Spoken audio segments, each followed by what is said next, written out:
una carezza sotto il cielo di Lombardia, come una rondine fa il nido e non vuol più andare via. L'acqua dei laghi fa da specchio ai suoi monti e i dolci fiumi belli come stelle cadenti. Tra le sue nebbie puoi scrivere 1000 poesie e le guglie da lontano ti fanno dire dolce Milano.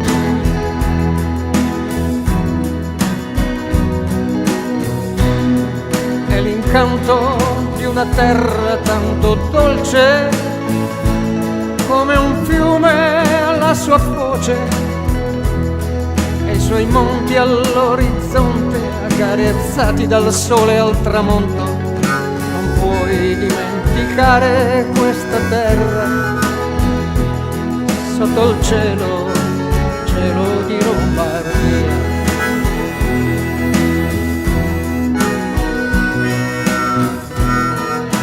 I navigli fanno da cornice a Milano,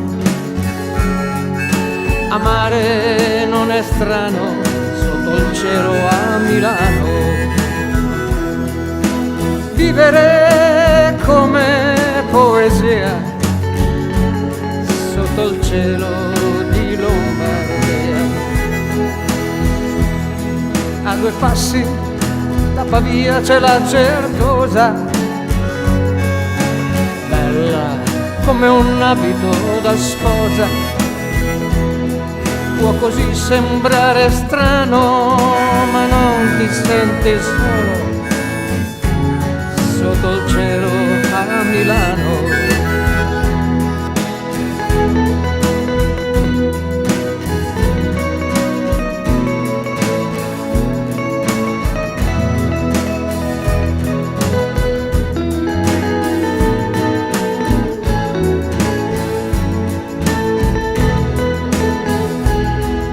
L'incanto di una terra tanto dolce come un fiume alla sua foce e i suoi monti all'orizzonte accarezzati dal sole al tramonto.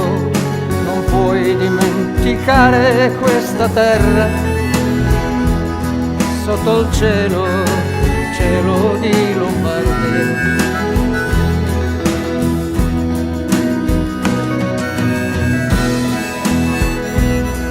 I navigli fanno da cornice a Milano, amare non è strano sotto il cielo a Milano.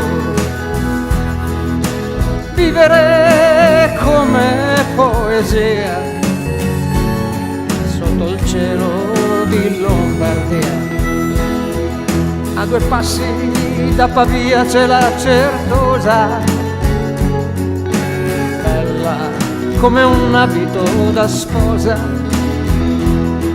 Può così sembrare strano, ma non ti senti solo sotto il cielo a Milano. Non è fantasia, questo è il cielo